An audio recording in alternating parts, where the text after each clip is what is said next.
and welcome to the Comic Conspiracy episode number 83. This is for the week of November 12th, 2012. I am Ryan Higgins, who is here with me this week. Brock Sager. Omar. Bryce. And Charlie. Welcome back, Bryce. Haven't had you here for a little while. Great to be back, Brian. Back by Dope Demand. Yeah. You're bringing some Marvel love. Everybody loves Marvel. Everybody intelligent. We'll just leave that one there. So me, Brock, and Bryce over the weekend went on a little trip, which we're going to talk about in a few minutes here. But first, we've got some questions from all you fine folks on the interwebs. I figured we'll do these first, and then we got a lot to talk about. All right, let's see. First question comes from...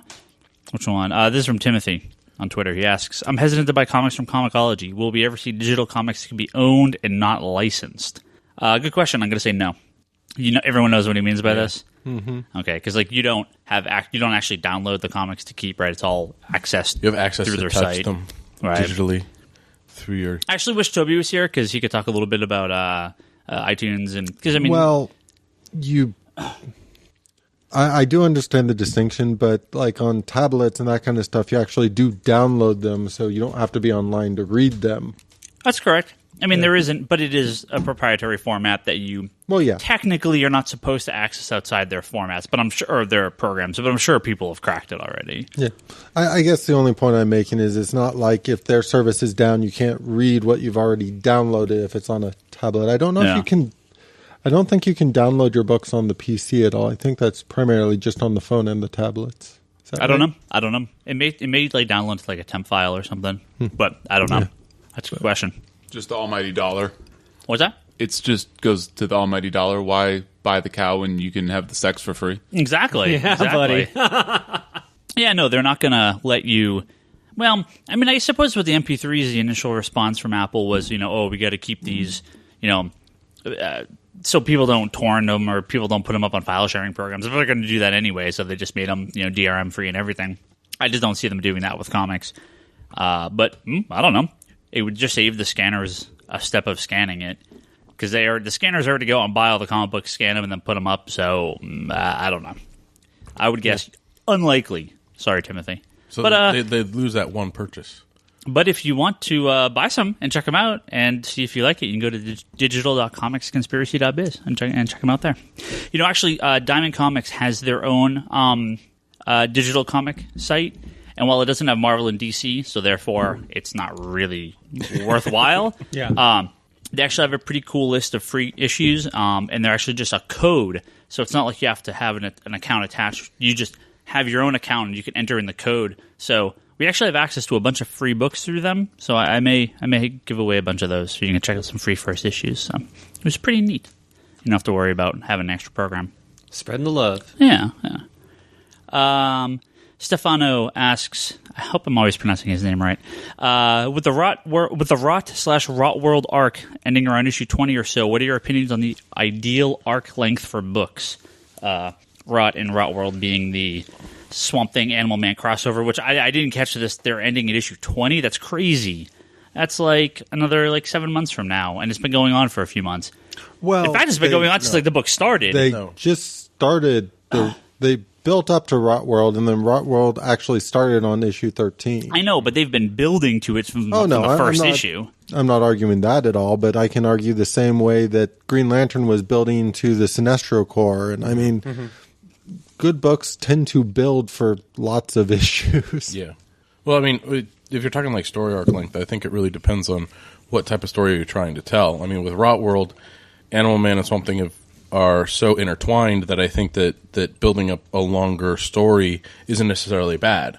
And I do, but that's okay. Well, it also depends on the payoff. If it's a lot of build-up and not a great payoff, then yeah, it sucks. But if it's a great payoff, then... Well, there's a few things about Rot World that bother me. They're trying to sell it like it's going to be permanent, but we all know it's not permanent. Mm-hmm. As in, they're like, oh no, you can't change things back the way it was, but...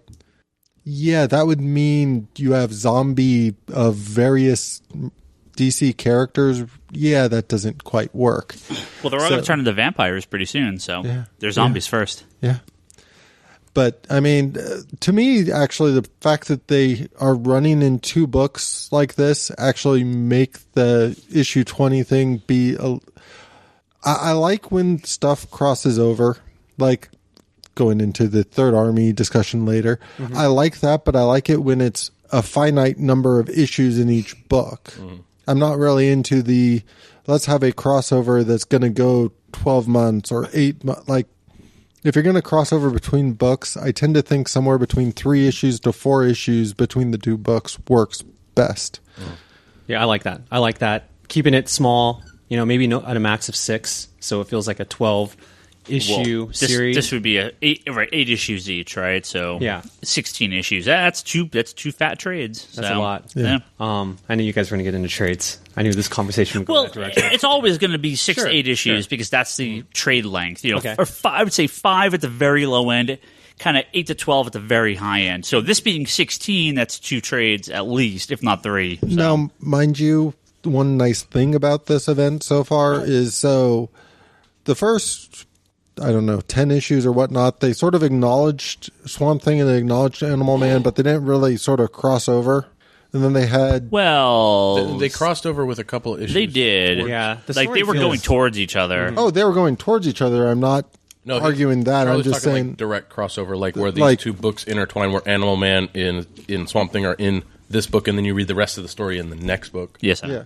But in terms of Rot World right now, you have it's both in Rot World. This is still like a joint book event, but what's going on in Swamp Thing isn't really impacting what's going on in Animal Man. And it's because it's the Red Kingdom and the Green Kingdom. Exactly. But it's the same theme, though, right? It's the same theme and all that. I'm just saying that if you are only interested in what's going on right now in...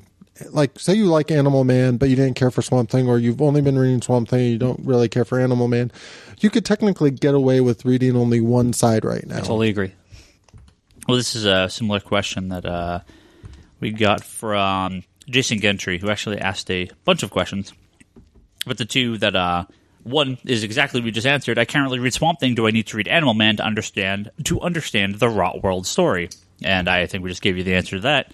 But in a very similar question, he asked, do you have to read Red Lanterns to follow Rise of the Third Army? So far, no.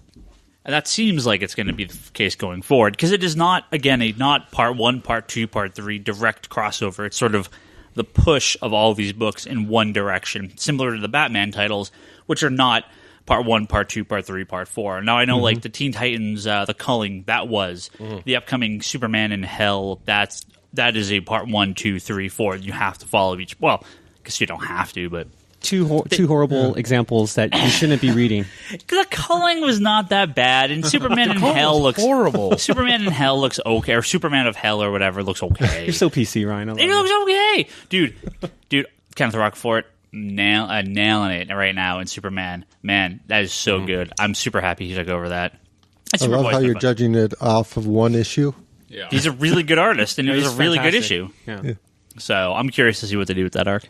I mean, it's a cheesy as hell name, don't get me wrong, but yeah, I don't know. So Red Lanterns, avoidable for now if you want to? Completely and totally avoidable for now. I mean, anybody who's been reading the Rise of the Third Army, all it basically is the Guardians have declared war on all the Corps with this new Third Army, so...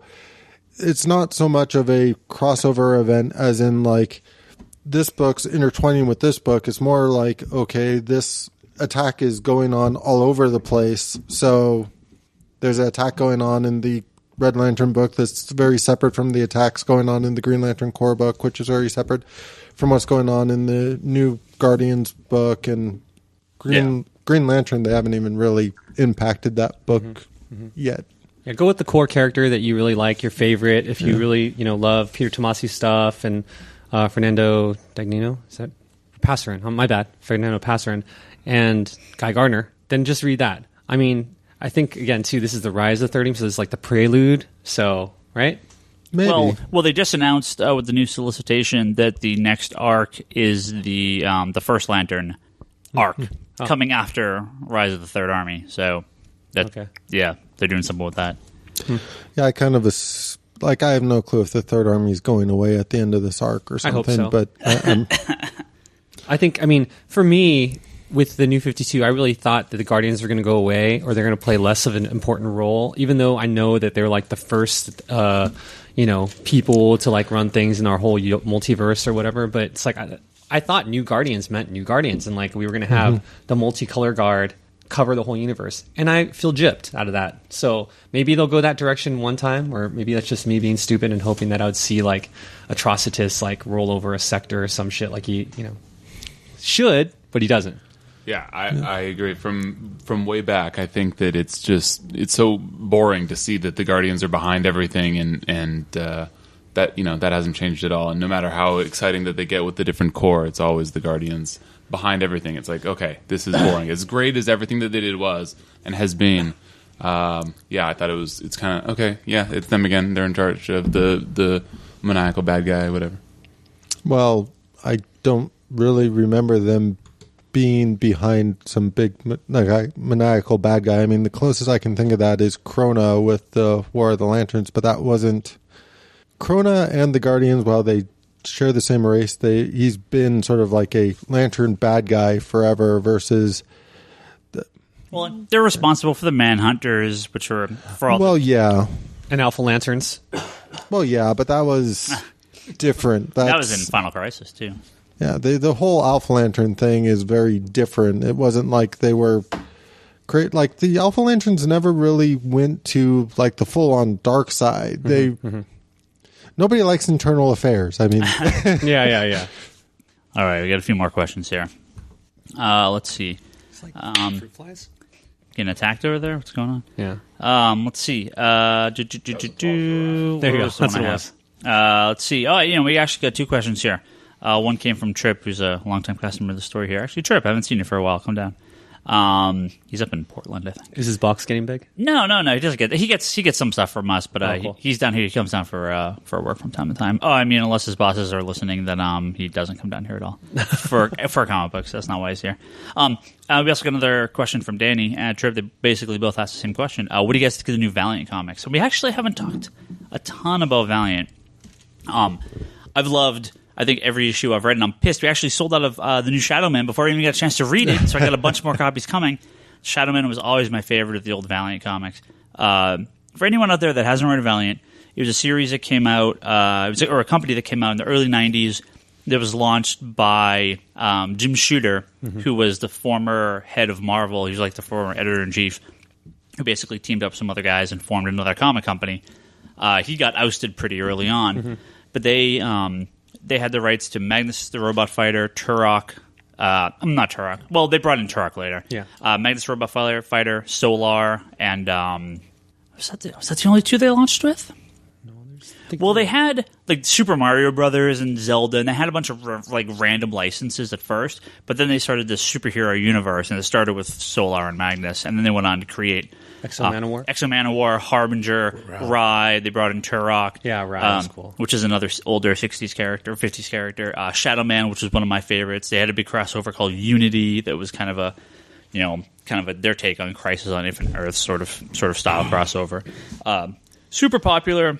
Was crazy expensive books for a little while. Those books were hundreds of dollars. There was that black cover Solar book.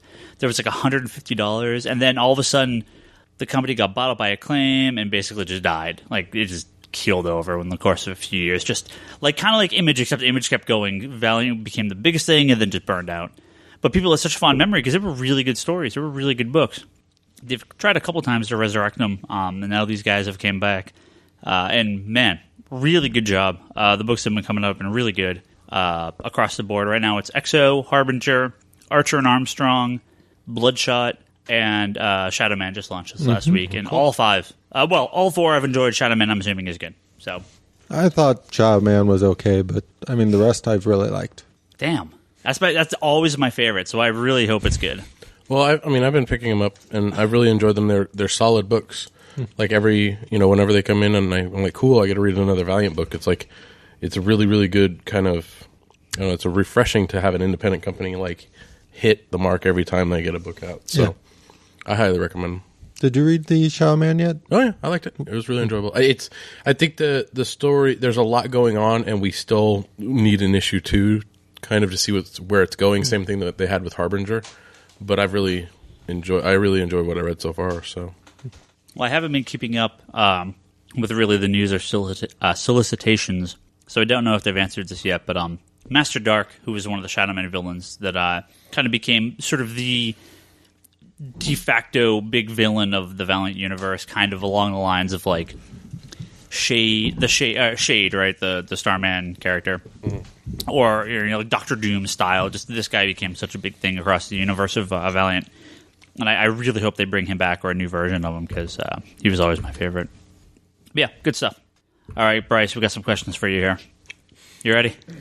I'm ready. Okay, there we go. There must be intelligent questions. Yeah. Or handsome people questions. What do you guys think of the new Marvel Now Deadpool #1? Okay. I was talking to Brock about this earlier. Look, I love Deadpool. I love Deadpool from New Mutants 98 when he was fucking kick-ass, and all of you Liefeld haters can go take a jog or jog on. Or Yogg. Look, I think that they did awful things to him when his popularity has spiked over the past couple of years. And Bong Dazo, apparently this guy is incredibly popular. I hate his art.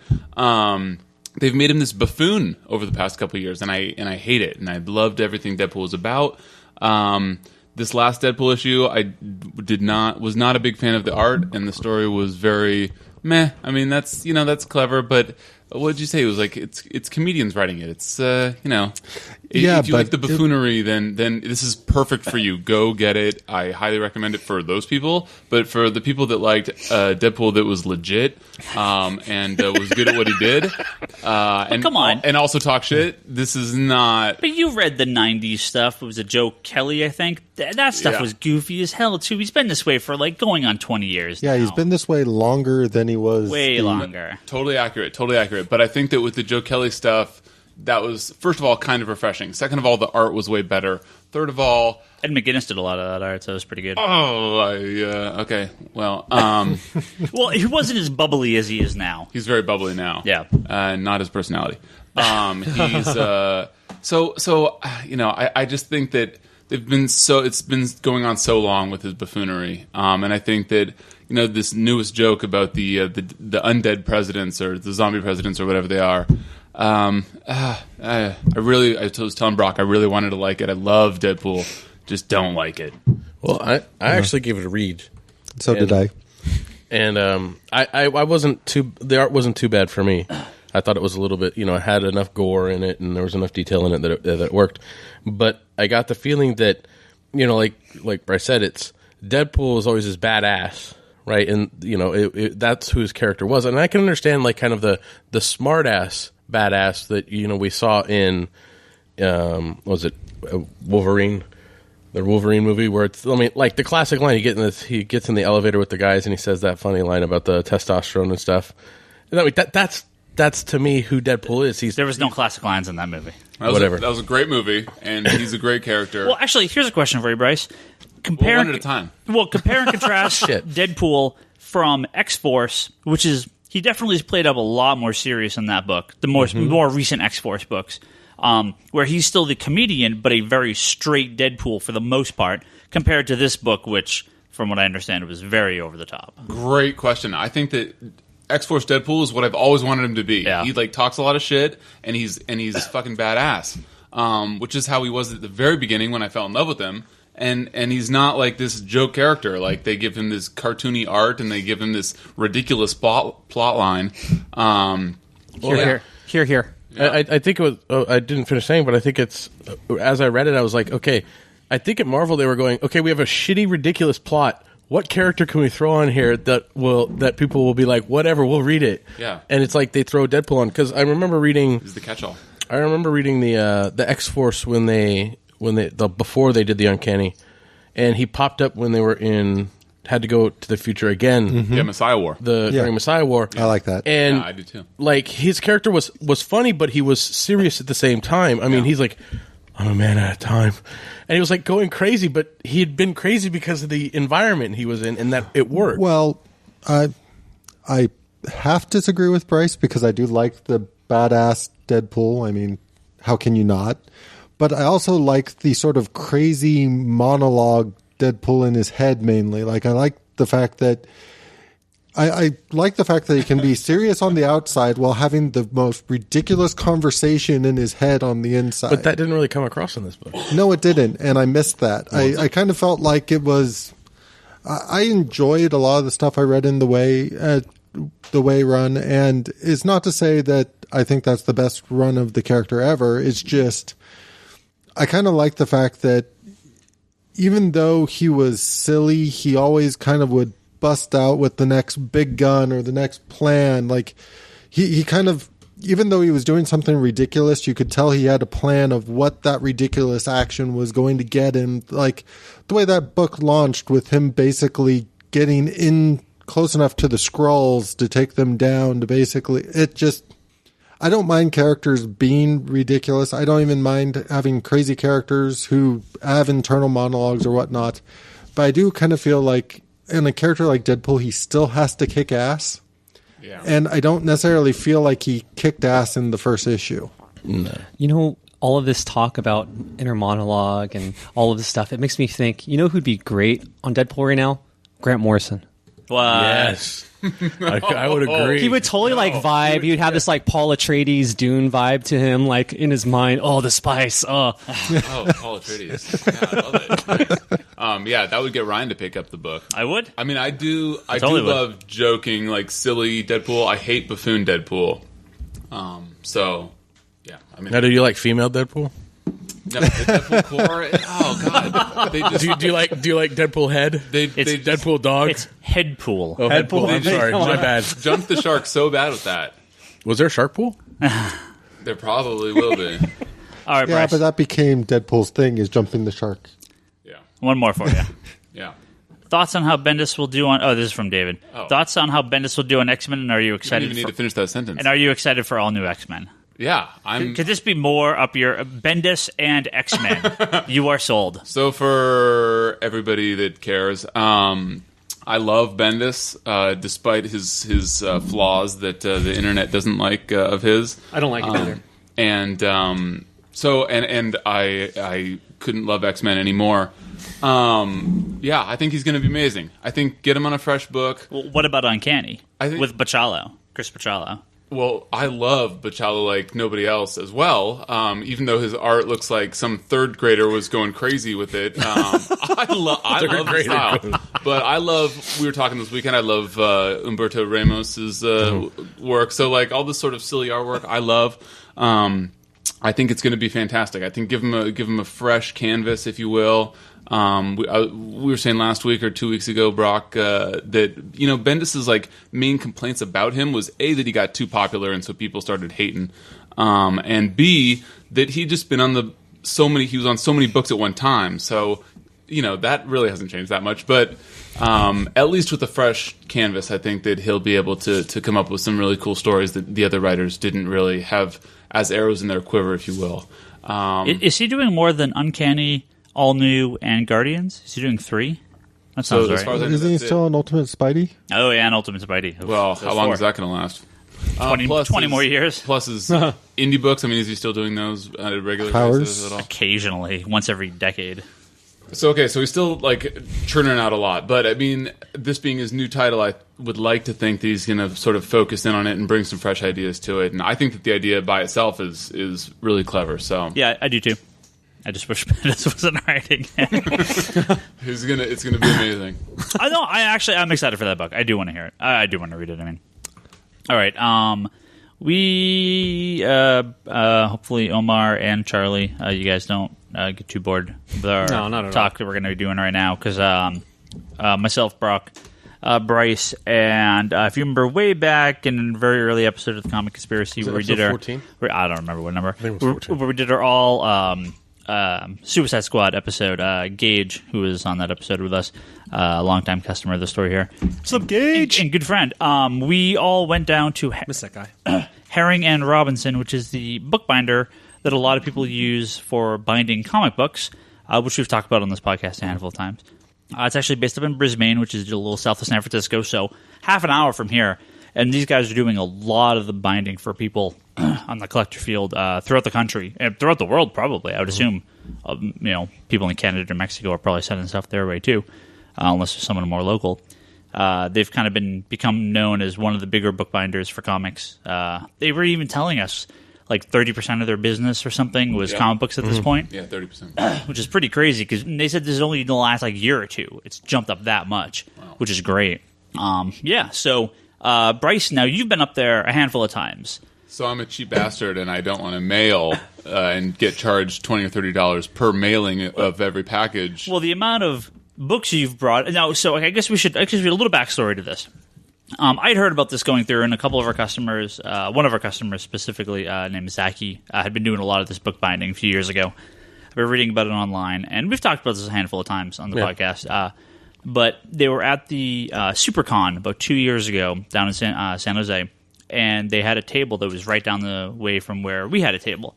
And I was talking with them, and I'm like, oh, I've always wanted to do this. They showed me a few pages. They showed me some rough books, and I'm like, this is amazing. We've got to do this. So I brought in my run of the New Warriors for them the next day on Sunday. They took it, and we got everything sorted, and they gave me the whole rundown and everything. Perfect. A few weeks later, got the books back. Blown away. Amazing. I was so excited. For those that don't know what they do, they actually, and we're going to have some video up of this, I think. Yeah, hopefully we can. I'll have some stuff up on the blog. Yeah, check Brock's blog. We'll put them on the page for this. We actually have film of them doing a binding on someone else's books, so you guys can see the process.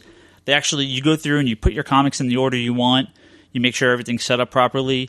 You can take out ads. You do it however you want. You can take off covers, whatever. It's all your choice because this is basically turns your single issues into a trade paperback, a nice hardcover book. They go and they trim the edges. They glue it or sew bind it. Slap a hardcover book on.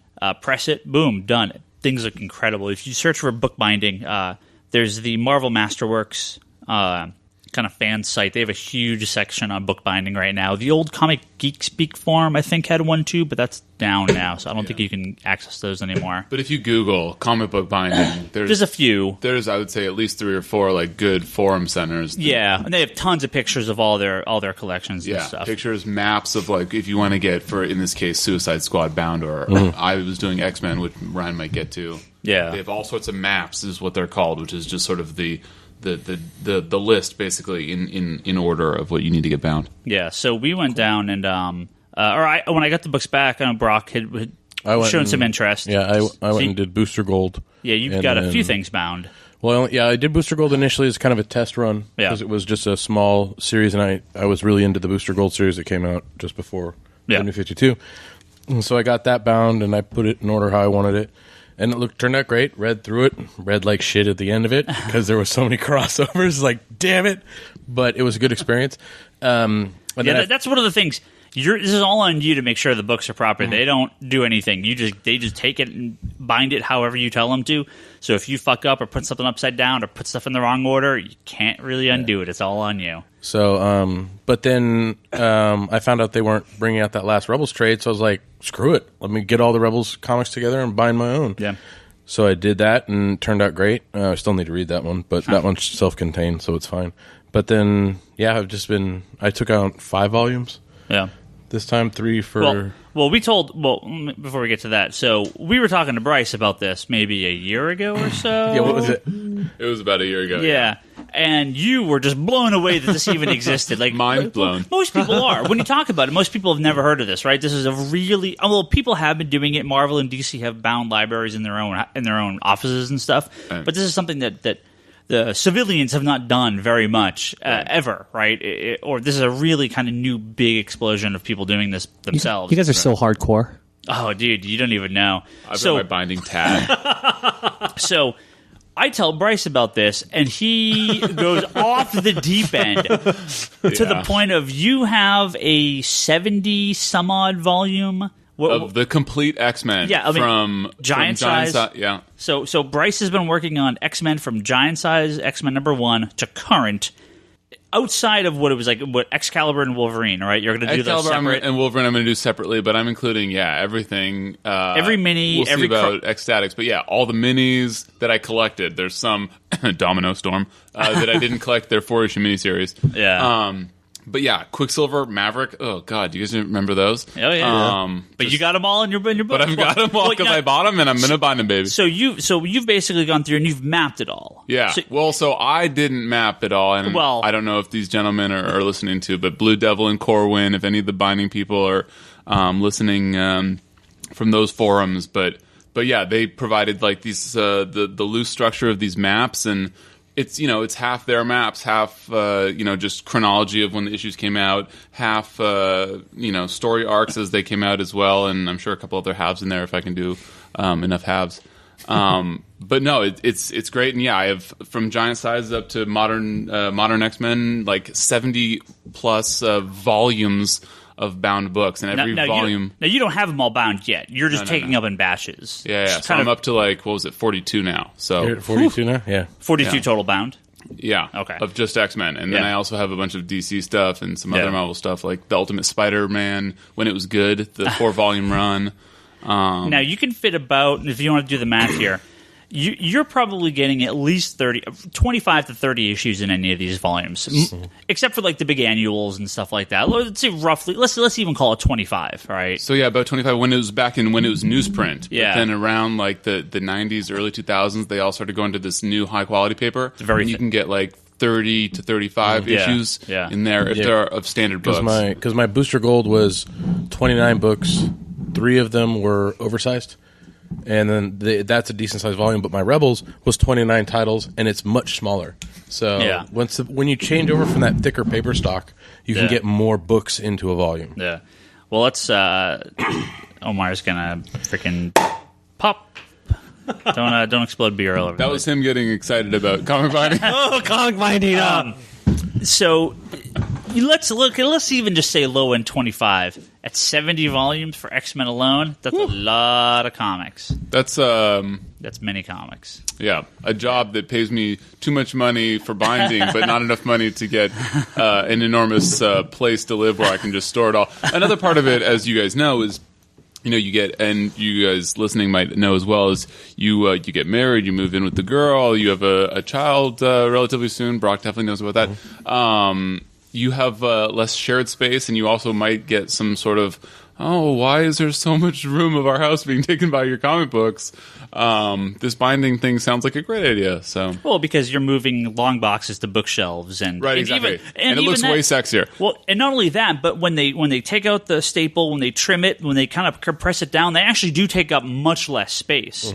Much less, and it looks sexier. Yeah. Because it has the fabric bookmark that you can put that down. fabric bookmark, that's $1. Brock chose not to get it. I love it. No, I get them. Oh, you get them? It was Gage that didn't get them. I got to get those. I love that ribbon. I didn't get the ribbon. I got them from Indie Warriors, and they're just hanging all over the place. They're too long. Nah, forget that. You trim it. You cut it. It's too long. It's a ribbon. I don't need those. But yeah, so we went up.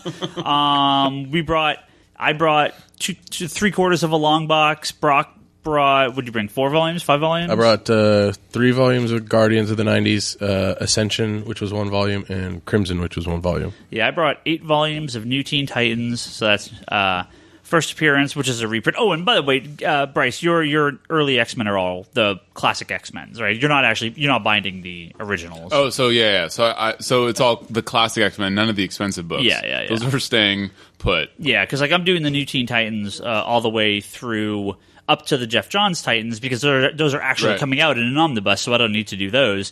So I'm actually doing New Teen Titans, the Teen Titans, the 90s crappy series, the even crappier 90s Titans series, Team Titans, Deathstroke. It goes over to Dark Stars because of Donna Troy. So I've got like at least 16 to 17 volumes. You didn't map very well, did you? Yeah, I was going to say, half the fun is mapping it however you want. Well, the only thing I lost was there was one 6-part crossover, not a crossover, a 6-part story in Action Comics with Nightwing, Speedy, and Cheshire, where Speedy gets Leon, his daughter. Like, I totally blanked that was in those books, so I put that off to the side. Rookie. Well, but then I'm just going to go through, and the next time she's in an arc, I'm going to slip that as in like an Untold Tale right beforehand, and boom. That's the beauty of it. Yeah. I even editor marked one of the pages because like it had been the first appearance reprint is the last page is on the front side of a page, and the next story starts in the back side, which actually takes place between issues like 8 and 9 of New Teen Titans. So I put a little asterisk like, oh, this takes place between these 2 issues. And I mean, we even went down. I did 8 of those. That takes you up to the Team Titans right before they appear. They're so bad, but it's so good. And then, I mean, again, here's the stuff. I'm not going to buy in stuff that's, well, I shouldn't say that because some of it doesn't get collected, but most of the fun of binding is stuff that's never going to get collected. No. But even if it's going to be collected, if you own the issues anyway, get your own like hardcover how you want it to look, rather than. I mean, if you like how the hardcovers that they come out with look, buy it again for $50, and then have it sit on the shelf the way they want it to look in their order, or you can get it for like much less bound with the comics you already have in the order that you like. If you're looking at any of these omnibuses coming from Marvel or DC, if they have 25 or 30 issues, they're $100 to $125. Yeah. These books are $20 if you've got them made. These things come out to be $20. So it's like we're picking up quarter books and cheap sets on eBay, and we're paying you're paying max $30 to $40 for these books probably. So yeah. But I also got the Death and Return of Superman. I did that in two big fat volumes, so that's cool. Night's Fall, I'm going to do that eventually. And then and Bryce, you brought up, like 8 more volumes, or 6 more volumes of X-Men? Seven more volumes of X-Men. So, but no, you and Gage brought up Suicide Squad, but you guys I didn't bring up Suicide Squad. No, Gage did. Yeah. But you guys both did the learn how to adhere pages together. Yeah, that's what I was going to say. So when I was complaining about having the comic where one page is on one part of one story is on one page, the other part of another story is on the back side, we actually cut up our comic books. I see Omar start to sweat when I say that. We cut them. Shut up. Crazy talk. Crazy talk. If you remember those last pages of the 4 issues before the Death of Superman arc, where it's just Doomsday punching that wall, like I took those and took the 2 pages and pasted them together with their like special like paste for paper, because they have this like book paste, and we put those paste for paper. Well, or paste for books. I mean, it's different. It's not Elmer's. Yeah. No, it's a special binding. It's some binding paste, so that you put 2 pieces of newsprint together, and it feels like one newsprint when it dries. Yeah, and it doesn't bleed through or soak through or anything. It's like it's all pro. Like these things look great. And so I cut those pages and glued them together and slipped those in the front. So Engage had taken like parts of issues and put them in between parts of other issues, so it read as like the characters go back and forth and stuff. Like you can go as crazy or as limited as you want. So it's totally awesome. I recommend anyone out there that if they're okay with cutting up comics, pulling out ads, it's a lot of fun. Now, Omar. And I'm not sure about Charlie. I don't know how you feel about this. When we were talking about this before the podcast, Omar, you were getting a little, like your face was getting a little red. Ooh. You started sweating a little bit. Come on, man. I only deal with 9.8s, bro. I'm like.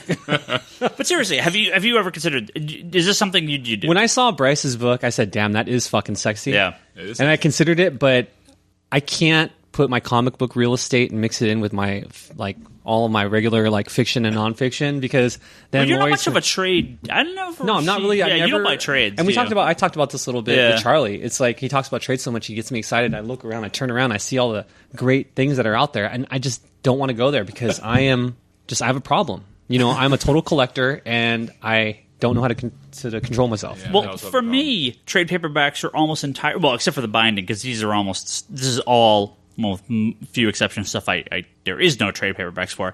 But for me, I buy trades the way I buy DVDs, and that's duplicates of things I already own or read, because this is a easily accessible format. Mm-hmm. So, the stuff I have in trade are every Grant Morrison book, every Jeff Johns book, all the big DC crossovers, right? The New Warriors. This is the collected editions of stuff that I already own in single issue. I'm not buying random catch-up stuff that way. I mean, I have, but for the most part, I have Swamp Thing, I have an all-in trade paperback. So there are some books I own that way, but very few comparatively to how I buy them. So that's something that I, would that be something you would be interested in, or just quarter book diving? Interested, but for the most part, I like to come off more legit on my commute. My daily commute's pretty long. It's from Santa Clara to San Francisco. I jump into Caltrain and I read my books. I pull out my Mylar. I look at the girl. I wink. I'm not a pig. I use protection. So it's just read my book. And And they're like, oh, wow, they're stunned. It's like, holy shit, that's some original, like, 1976 stuff from, like, Claremont Hell era. yeah. I'm like, that's right. But you can have this nice black leather bound with your little ribbon. You pull it off, and they're like, oh, is that like a dictionary? What's he reading? Oh, it's comic books. Like, look at that. Looks like an encyclopedia. He must be really Yeah, intelligent. right. They're going to fucking probably think I'm a fucking Mormon or something and shit.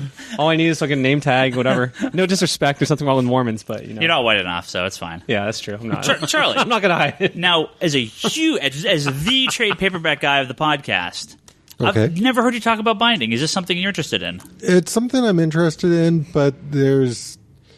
So, as everybody who's heard me go, I am a hardcover nut, so it fulfills that requirement.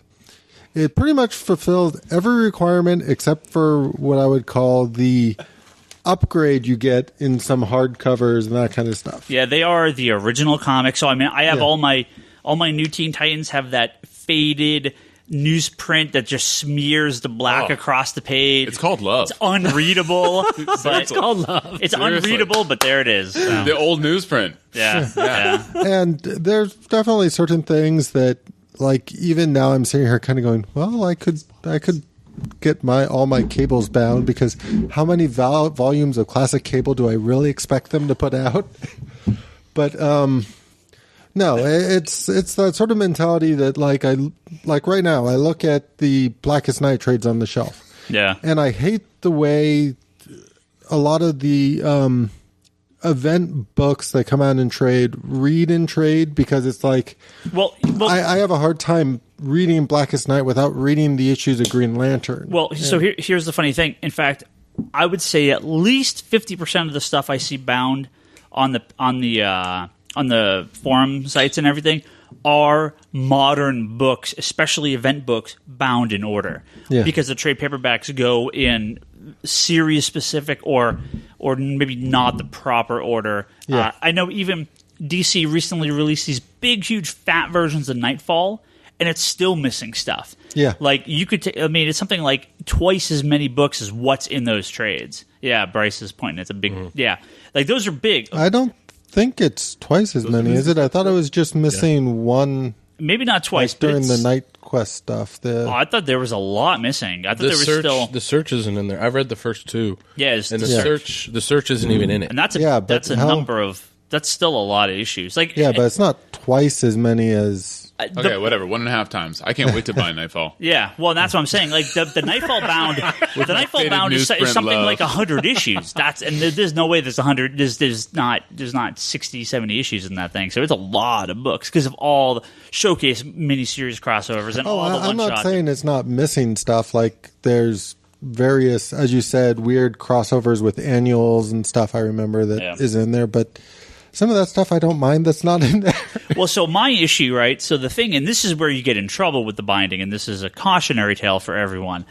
So next to Teen Titans, I'm doing Legion of Superheroes. Legion of Superheroes is pretty much one single solitary series until the 90s, when it decided that Legionnaire were going to start, or Legionnaires was going to be two separate books, and they had lots of crossovers back and forth. That's fine. But then you get in the problem of a character named Valor, who, if anyone's familiar with Valor, he is the post what is it? I guess post-crisis version of Mon-El, who is a he's a Daxamite, right? Daxamite, yeah. Who is very Superman-like, except he's weak to lead. So he would show up in the Legion Superman books from time to time, kind of the way kryptonite affects Superman, lead affects Daxamites, and so Mon-El. Superman basically said, "I can't cure you. I can't cure you. We're going to send you into the future to deal with the Legion of Superheroes, and they can fix you up a cure in 5 seconds because they're in the 30th century and they're fine."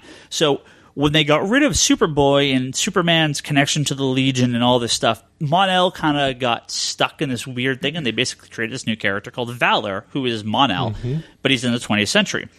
He comes out of the Eclipso. Was it Eclipso Rising or Eclipso? What was that crossover? The big annual. I think it's Eclipso Rising. Emerald. It was Emerald. No, it was Eclipse. Pretty sure it's Eclipso Rising. Yeah, might be. And Diamond on the cover. yeah. And so his his origin and his book launches out of this like 40-part annual crossover event where it's like Eclipse number 1, every annual for that year, Eclipse number 2, and then he gets his own book out of that. So it's like, am I going to put... Now, Bryce, I remember you told me you put all of Atlantis Attacks, which was a big Marvel crossover, in your X-Men bind. Well, and so am I going to be sitting here, well, I'm going to have my Legion suddenly diverts to this Eclipso crossover because at the very last issue, here comes Valor, right? But his whole origin depends on this, like, 80-part crossover. It's like, Like, that kills me. I don't know what to do with something like that. So for Evolutionary War and Atlantis Attacks, which I did... quasi-embarrassingly enough, put into my X-Men bind, I'm not going to bind old school Hulk. I'm not going to bind old school Iron Man. I'm not going to bind old school Silver Surfer. Like, those would all be great to bind, but realistically, I'm not ever going to do it. So I just threw the Atlantis Attacks and the Evolutionary War, and I think that I even got some Acts of Vengeance in that piece. It's Secret Wars too. Like, it's all going in my X-Men because my X-Men is my catch-all. Yeah. So that's sort of the danger is you got to like decide to go big or go home. As the Hawaiians like to say. Yeah, buddy. I'm doing the Wildcats, the early stuff until. Oh, that could be a nightmare. With it all is. there. Trust me, it's a nightmare. Because first off, you hit Wildstorm Rising, which do you bind that in that or do you bind it separate? And then you have Fire from Heaven, which do you bind it in it or do you bind it separate? But both those crossover events are small events. So they're not they're not full traits. So do you put them together and bind them as a separate, right? But then you have all the one shots, all the crossovers, all just the little story arcs like Killer Instinct. I had to get Wildstorm Trilogy, all the crossover stuff. All the crossover. It's like there's so much stuff, and then I think Wildcats actually starts to time jump later on in one of the volumes. They start jumping back and forth in time, and you're like, well, here's what the question. fuck? Do you put the future issue in the proper order, or do you put it in its published order? Because if you remember, every Image comic, I don't remember what issue that would be for Wildcats, but they actually jumped like a year in the future. So like they had like issues like 8, 9, 10, and then they did issue 20, and then they came back to 11, and that issue 20 worked into the series, but it was published earlier as like some sort of special thing they did. So, yeah, it's crazy. Yeah, but Bryce, you told me, I mean, you said it perfectly. Make a decision, stick with it. Yeah. Don't waffle on it. Just do it, and you just gotta grab your nuts or your hoo-ha, and you just gotta make a decision. I have Secret Wars 2. Oh my god, talk about fucking going everywhere. Yeah. I probably have 2 or 3 volumes of my complete X-Men, quote unquote, that doesn't have more than 1 or 2 X-Men titles in it because it's all dealing with that Disco Beyonder douche. You know what though? But he would be an awesome Halloween costume. Now you bring him up, like the Soul Glow, the white jumpsuit. Yeah, but everybody would be like, "What are you doing? Who are you? I don't know who you are." I'd probably get beat up. Omar would know who I was, but he would be like, "Why do you have Soul Glow in your hair? You're Caucasian." All right, well, I think that's enough binding talk. In about 6 to 8 weeks, we'll probably get our books back, and I'm sure we'll have an episode where we talk about how awesome the books are. When you guys go back there, actually, I was raised in Brisbane, so I can take you on a little like welcome to Brisbane tour. Nice. So you're going to take us to the top of the hill, kick us off, and let us roll down? This is City of Stars, guy. You don't even know. You don't even realize like how badass that city can be. Show you all the small little creeks. All the small creeks. It'll take about 10 minutes. We'll be back home in time for lunch. Yeah. We can go to the lumberyard and make a go-kart like we used to do back in the day. Yeah, seriously, do soapbox racing down the street. Excited. Yeah, this is real talk. Nice. All right. Seriously excited. Well, a couple things happened during the week that we should probably talk about here real quick before we wrap this episode up. Nothing too big. One is kind of big news. DC announced they're canceling Hellblazer, long-running Vertigo series. It's going to be replaced by Constantine, an ongoing New 52-based series with Constantine, who's in Justice League Dark and all that. And lots of other books. Yeah. So I have just about every issue of Hellblazer, possibly something I want to bind in the future, by the way. And I haven't read it in years. I mean, I've just been buying it out of inertia, and I got to read it. Oh, now that it's going to wrap up, I might as well just fill in my missing issues and just read them all in one kind of go. But yeah, 300 issues. That is DC's current longest-running series, because I obviously just restarted a bunch of their books. Vertigo's longest-running series by a large margin, and probably the longest-running comic book right now, I would think. I don't think anything's as long as Hellblazer. Amazing Spider-Man. but that got renumbered in the 90s. So everything gets renumbered eventually. X-Men and X-Men Legacy just at like 275, so that's there. It's the longest unrenumbered, unmessed with series. So Uncanny X-Men up until 2 months ago. well, yeah. Well, now John Constantine is just holding his dick waiting. yeah. Well, so a lot of people were complaining to DC, I can't believe you're canceling the series. But the reality of the fact is it was selling 8,000 copies, 7,000 copies a month. No one was reading it. No one had read Hellblazer in years. What about Journey into Mystery? During the mystery, you could take your hand off the mic. During the mystery, you can ask the question properly. What about Journey into Mystery? That's Thor, which is renamed from Thor. So it doesn't count either because they renamed it. It was Journey the Mystery, then Thor, then Journey the Mystery, then Thor relaunched, and then they renumbered Thor, and then they relaunched it back to Journey the Mystery. Nerd alert. I thought Have there really been 300 issues of Wolverine? I just don't get it. That actually, if I'm not mistaken, is the correct number. Yes, I mean it's been relaunched 4 times, but yeah. Okay. I have no problem with them ending Hellblazer, bringing him back into the DC universe. They kind of couldn't do any of the Hellblazer-y stuff because they brought all those characters back anyway, so none of the supporting cast could really be in it. No Zatanna, no Swamp Thing, or I guess they could, but they really weren't using them. I think the only downfall for them to cancel the Vertigo title and bring it into the DC fold is that we lose the ability to do, the sex and the drugs and all the like excessive stuff that Vertigo, it's a mature label for DC so that they can do that. Well, now they kind of have to monitor that. Do they really though? Isn't this just a complaint constantly that DC Comics aren't for kids anymore? They have violence and sexuality and blah blah blah. And it'll be a little bit different, sure, but I'm Won't totally be not as worried about it. graphic. Yeah, I mean, I'm fine with them ending Hellblazer. I mean, they've done all they can with that character in that situation. I'm fine with them trying something new. So I don't know. No one reads it anyway, so it doesn't matter. Constantine #1, you gonna get it? Of course. Fuck yeah. I'll get it. John Constantine is like 59 points of badass in HeroClix right now. That's all I gotta say. He's so good. It's all the trench coat and the smoking. And his game-breaking Yeah. no prob for No the other prob. team. Oh, No God, prob. It's brutal.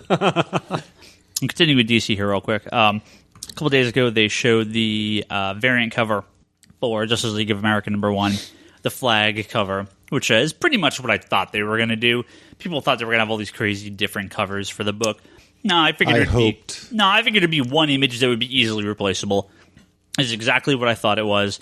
It's just that Iwo Jima shot of them holding the flag up and just the state flags being replaced.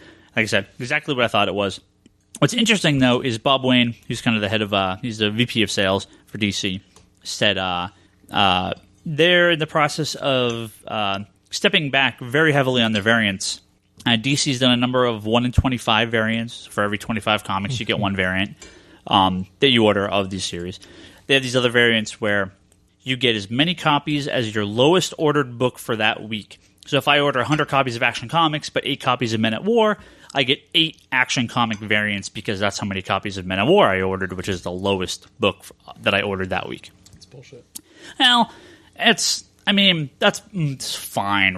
All the variants or whatever. I have always wondered if it's the lowest number that you ordered of a book you actually ordered. Like if you had ordered none of that, would they then have defaulted to the next lowest? I don't think so. You make it none. It's the new 52 book for that FOC period. So whatever, even if the book ships late, as long as it was ordered on that same order week, then that's what you get. Well, they said that they're going to cut back the variants, which I'm assuming they mean the 1 in 25s, on a lot of the titles because they had them on like New Guardians and Wonder Woman and all these books, and the variants first of all were terrible. They were the original cover, the sketch version, so black and white. And then flipped 90 degrees, so it was like a gatefold, but flipped sideways. They were terrible. No one liked them. They never moved the dial. I hope they still keep some of these lower variants, but they said if the variants aren't selling the books, then they're not going to keep doing them. And big thumbs up on that because I'm as much as I occasionally like variants, I'm fine with them getting rid of most of these variants because they're mostly garbage. Well, the Art Germ ones aren't. They just need to keep Art Germ on all those variants, and then I'll keep buying them. Well, sure. If Jim Lee was doing full color variant covers of every issue, let the variants fly, right? Yeah. When it's a black and white cover, Yeah, that's lame. I agree. flipped on its side, it's like no one cares. Yeah. That's like hardcore completionists only. So Which you can include in your bindings. Yeah. Tear those covers off. I do. All right, Bryce. I got something here for you. Uncanny Avengers #2. Delayed almost a month. Uncanny Avengers... What is this, Image? Huh? Is this Image? Uncanny Avengers 3. Is this the Joe Mad book? Push back to January. Come on, man. Uncanny Is it Remender or is it the artist? It's of course Cassidy, it's the right? artist. Of course it's Cassidy. Yeah, Well, calm down. I don't know Cassidy. Cassidy. I mean, like, I know Cassidy. I'm just saying I don't know his... I don't Astonishing know. X-Men? No, I fucking know who he is. I just don't know his work rate. Uncanny Avengers 4. They'll push to the third week of February, possibly later. Do you care about this? Do you care about it getting pushed back and pushed back? The launch title for Marvel Now. At least Justice League, DC got on a pretty regular basis. They had like their fifth week. We can fake it to the last of the month and give Jim Lee an extra week or two. Yeah, if Marvel Now wants to be like the bullshit 52, then then you guys can fucking like take your complaints about it being delayed. I don't give a fuck, because the whole reboot of the entire universe was bullshit. If they're going to delay this book, that sucks, but I'd rather have them do it right and delay it. I have enough in my whatever coming in every week that I am not going to have any trouble finding shit to read. Are you sure? Because everything's being renumbered to 1, so you have to... all new stuff you have to weed through. And I might be like, look, there's an incredible dearth of new material in my book, SAT word. Maybe I'll go pick up another book because I don't have this extra Uncanny Avengers book. Maybe I'll go pick up another Marvel book, or maybe even DC book if I'm going crazy. So I'd rather have them do it right. Take your time, fucking do it right. There's enough shit in my box to keep me well read for the next week. But do you think this is going to be a problem going forward? No, I don't. I think that they probably are just having some fucked up shit at their HQ, and they need to get their shit together, and they'll get it together. But this has been the problem for years. But in every comic book company, this isn't Marvel Now exclusive. Don't pretend like it is. I'm not saying it is, but DC has gone 13 months. Okay, now they've had a couple late books. Yeah, crappy books. But not their flagship. Even their flagship title, Justice League, which me and Brock were talking about this earlier today, it always shipped at least in the month it was supposed to. If not the week, at least the month it was supposed to.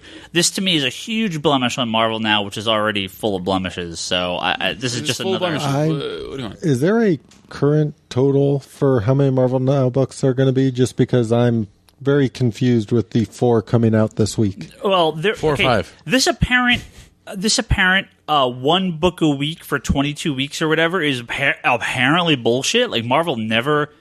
They're claiming they never said this, or this was never official. I thought I read that somewhere too, though. Yeah, this was totally the plan from the very beginning, but something I heard from Marvel maybe last week was like, no, that was just, we don't know what you're talking about. We're just going to put them out when we put them out. Even the original solicitations, they're just kind of a couple a week. And, I mean, there's not, 10 more random books coming out. So, I mean, there's a few more will come out. But, yeah, I don't know. It's really weird. It seems like they either pulled back at the last minute and cut a bunch of titles, or they just said, oh, it's 22 books over 22 weeks, but that includes double shipping, and we're just going to launch because it wouldn't make any sense 22 books over 22 weeks because you have to have the number 2s. So, I don't know. It's really weird. Well, you were saying, Bryce, about the Uncanny Avengers, whatever, it's delayed, whatever, so on and so forth. But what happens when the next crossover big event happens for Marvel, which is, I don't know, 2 months from now, and they can't do the crossover event being titled because that issue of Uncanny Avengers hasn't come out yet? Well, they're going to... Cassidy's going to be they're off... sorting their shit out, and yeah, they'll boot Cassidy, they'll get somebody that can hit their number...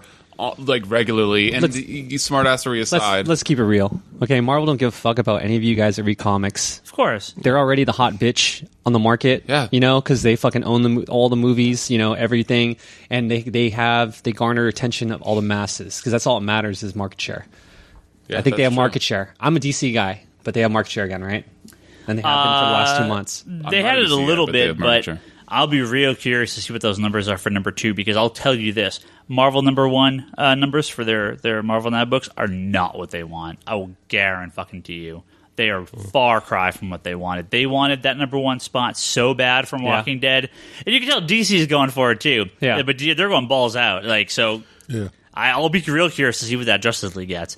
But I want to see this opinion from a not DC biased store owner. Well, no, this is already this is across the board for retailers. Okay. No, yeah, he goes through Comic-Con. Comic-Con is like very, very objective. no, Okay. I'm very All right, that's fair. no to me, and this is publicly or not, I guess technically private. This has been discussed at length with the retailers on the retailer forum that the hitting variants for the number 2s from Marvel now is crazy. I remember last week when I made fun of Charlie, inadvertently made fun of Charlie, that who the hell would order 150 copies of Cable and X-Force to get a variant cover? But Charlie Yeah, would. he said sorry, Charlie. So I think that's So what would happened. Bryce. Are you kidding?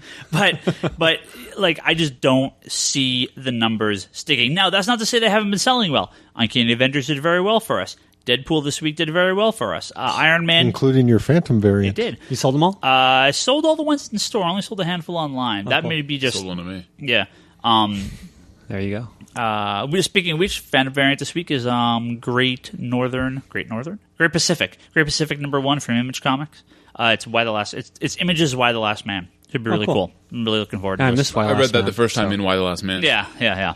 Frankie Vaughn. I missed that. But I'll be real curious to see what the numbers are for the number 2, and especially 3 and 4. If they keep those variants up, I don't think people are going to be ordering for the variants. It's really hard because those numbers are so high. I mean, there's not really any buzz. I mean, when we went into the New 52, there was some buzz about it, at least going in. Like, people in the shop when you were there were talking about it, and they were excited about it. Well, with Marvel now, it's kind of like... well, here's an issue, right? Sorry, we didn't reboot our universe for you. You have Brock. Uncanny Avengers number Rejigger. 1, and then a bit of a wait. And then you Yes. have Red She-Hulk, and then a bit of a wait. And now you have Iron Man and Deadpool. Okay, those sold well. And next week it's X-Men Legacy, Fantastic Four, Captain America, No, not Captain America. no, it's Cap- Thor great. Thor. and all new X-Men. Oh, and all new X-Men's next week. Plus, No, that's this week. Well, yes, the next sorry. week. he's Plus Avengers Assemble. So that's 5. That'll be the test right there. Yeah, All sounds like 5 a of those great books week for sell you. great. Then, well, plus Batman, plus Walking Dead, plus HeroClix.